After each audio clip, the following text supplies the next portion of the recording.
मैं परेशान हूँ मैडम। वो मुझे कहते हैं आज आप ले जाएं, अगर आपका बच्चा मर गया, डिलीवरी का टाइम है और वो कहते हैं हम आपका बच्चा मर जाएगा अभी अगर हम यहाँ पे उसको ऑपरेट करेंगे तो। मेरी बेटी जो है ना वो 8 दिन थी हॉस्पिटल में एडमिट थी वो, लेकिन मुझे क्या पता था हादसे की नजर वो हो जाएगी। वो इतनी जली हुई नहीं थी कि उसकी आइडेंटिटी न है। उसके बावजूद इन्होंने 4-5 घंटे बाद वो भी हॉस्पिटल ने मेरे हवाले नहीं की। मेरी बच्ची को हॉस्पिटल वालों की नेग्लिजेंसी की वजह से ही तो वो जली है ना।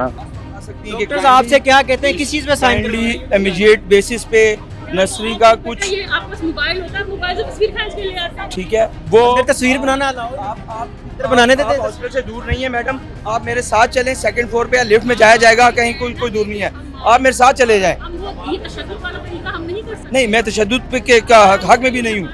हमने खुद ये चीज की है, हर चीज की तोड़ फोड़ की है, दीवारें तोड़ी हैं, शीशे तोड़े हैं, मदद अपने आप की है कि बच्चों को बचाया जाए। लेकिन यहाँ के वहाँ पे आग इतनी थी कि हम कुछ भी नहीं कर सके। नर्सरी की जो हालत थी वो 3rd डिग्री फायर वाली थी, मतलब कंप्लीटली वो जली हुई थी। यानी उनके जो इंक्यूबेटर्स हैं या जो उनके पाइप्स लगे हुए थे वो तक मोल्ड हो चुके हैं। वो इतनी बहुत ज़्यादा फायर थी। किसी का ये कहना है कि ब्लास्ट हुआ है, सिलेंडर ब्लास्ट हुआ है, जबकि ईडी साहब का ये कहना है कि अंदर कोई सिलेंडर नहीं था।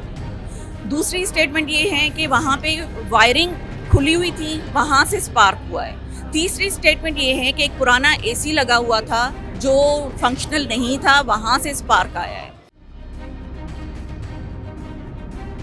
आपका मेज़बान मुजाहिद ने अब आपकी खिदमत में हाजिर और आप देख रहे हैं एमएन पॉइंट। इस वक्त मैं पिम्स हॉस्पिटल उस वार्ड के बाहर मौजूद हूँ जिस वार्ड के अंदर माओ के 14 लाल आग में झुलस कर अल्लाह को प्यारे हो गए। ये वो जगह जहाँ पर वफाकी वज़ीर सेहत मुस्तफ़ा कमाल कल प्रेस कॉन्फ्रेंस करते हैं। शहरियों और सहाफ़ियों के सख्त सवालों पर वो गुस्सा कर जाते हैं, नाराज़ हो जाते हैं और प्रेस कॉन्फ्रेंस छोड़कर चले जाते हैं। आग कैसे लगी, इसकी वजह क्या बनी, आग जलाने वाला कौन था, आग लगाने वाला कौन था, हादसा पेश कैसे आया, तमाम तर तफसीलात आज की इस वीडियो में आपके साथ शेयर करेंगे। बादशाह खबरें ये चलाई गई कि बच्चों की दम घुटने से डेथ हुई। बाद में पता ये चलता है कि तमाम तर 14 बच्चे झुलस कर अल्लाह ताला को प्यारे होते हैं और ख़बरें सारी झूठी निकलती हैं। हमारी उन बच्चों के लवाहिकीन से बात होती है, वो बताते हैं कि हमें किस तरह थ्रेट किया गया, किस तरह डराया गया, किस तरह धमकाया गया और किस तरह हमारे बच्चों के जस्ते खाकी हमारे हवाले किए गए। ये ऑडियो सुनिएगा। अस्सलाम वालेकुम।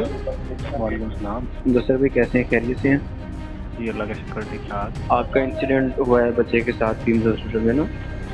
जी बहुत बड़ा इंसिडेंट हुआ। मेरी बच्ची को जिंदा जला दिया इन्होंने। मेरी बेटी जो है ना वो 8 दिन थी हॉस्पिटल में एडमिट थी वो, और बीमारी से बेचारी लड़ रही थी, बीमार पैदा हुई थी। लेकिन मुझे क्या पता था हादसे की नज़र वो हो जाएगी। मैं रात को 1 बजे से यहाँ छोड़ के गया हूँ और सुबह जो है ना मैं तकरीबन 8 बजे मुझे कज़न की कॉल आई है कि यार इस तरह हादसा हुआ है कोई। तो मैं इधर जब पहुँचा हूँ तकरीबन 8:30 बजे का टाइम था, तो मैंने देखा है पुलिस और रेस्क्यू और ये सब, और बच्चों को उस टाइम तक नर्सरी से शिफ्ट कर चुके थे। तो मैं मारा इधर फिरूँ, कभी उधर फिरूँ।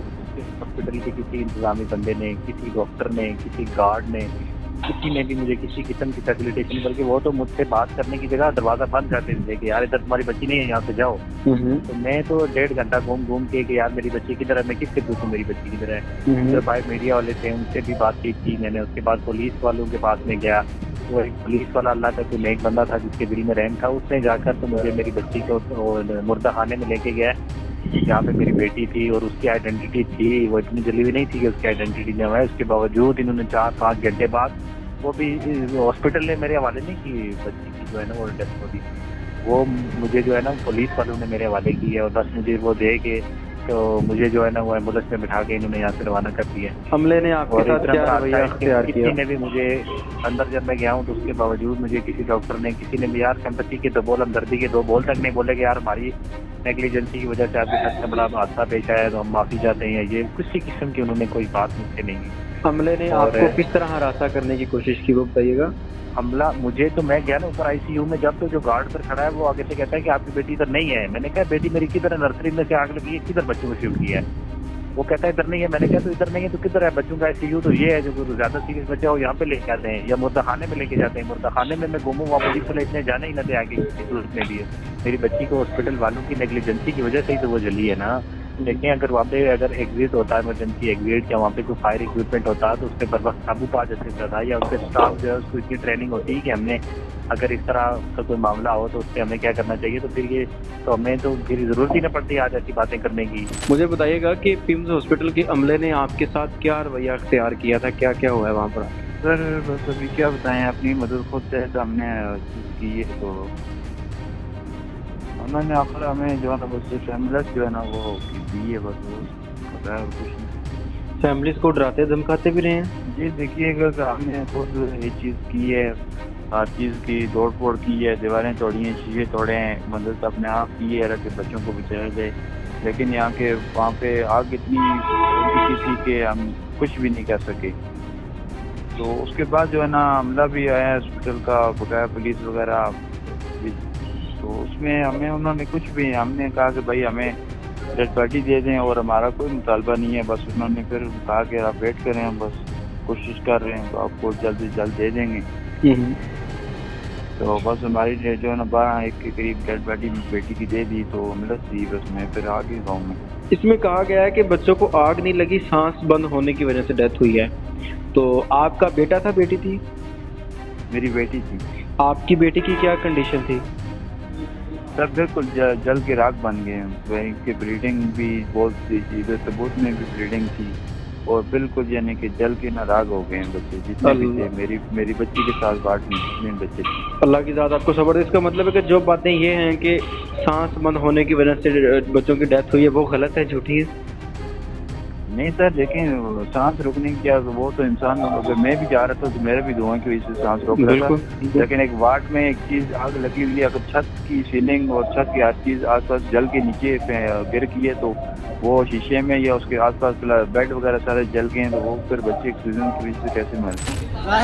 मैं बहुत परेशान हूँ। आप परेशान हो गए, बहुत सारे लोग परेशान हैं। नहीं, मेरी बात सुने, आप एक बात सुने, जो आपकी दीदी को उस वक्त शायद वो केयर नहीं चाहिए जो उन लोगों को केयर चाहिए थी, जो बेचारे यहाँ पर एडमिट थी खवातीन और उनको यहाँ से फारग कर दिया गया। ठीक है, हम उनके आप देखो सीरियस हालत में हैं, उनका सुबह ऑपरेट होना है, फ्राइडे वाले दिन सुबह ऑपरेट होना है। फाइल है पूरी, वो नहीं दे रहे मुझे। अच्छा, मैं आप मेरी एक रिक्वेस्ट पे अमल कर सकती हैं? आप स्टैंडिंग कमेटी की मेंबर हैं, मेरी आपसे ये रिक्वेस्ट है कि काइंडली मैम 24 आवर्स के अंदर ये नर्सरी बहाल करवा दें आप। मैम ये 24 आवर्स गुजर गए हैं, आपकी बहाल नहीं हो सकती, ये अंडरस्टूड है।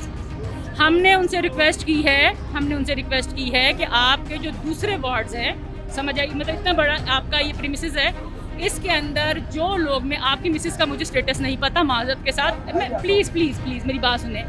हमारी डिमांड उनके लिए नहीं थी, हमारी डिमांड जो स्पेशली जो बच्चे इस पूरा जो ऊपर से खाली कराया गया है, यहाँ पर काफ़ी बच्चे एडमिट थे विद अपनी मदर्स के साथ, मतलब काफ़ी तादाद अच्छी खासी बनती है। तो मेरा उनसे ये सवाल था कि उनको आपको एडजस्ट करना चाहिए किसी भी जगह पे। तो उन्होंने कहा कि हमारे पास जगह नहीं है।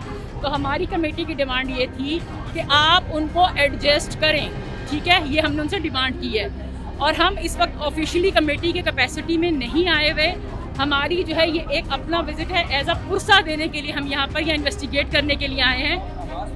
डॉक्टर्स आपसे क्या कहते हैं, किस चीज़ पे साइन इमीडिएट बेसिस पे नर्सरी का कुछ, आपका मोबाइल होता है, मोबाइल से तस्वीर खींच के ले आते हैं। ठीक है, वो तस्वीर बनाना अलाउ, आप बनाने देते हैं? हॉस्पिटल से दूर नहीं है मैडम, आप मेरे साथ चलें, सेकंड फ्लोर पे लिफ्ट में जाया जाएगा, कहीं कोई दूर नहीं है, आप मेरे साथ चले जाएं। हम वो ये तशद्दुद वाला तरीका हम नहीं कर सकते। नहीं, मैं तशद्दुद पे के हक में भी नहीं हूँ, मैं परेशान हूँ मैडम।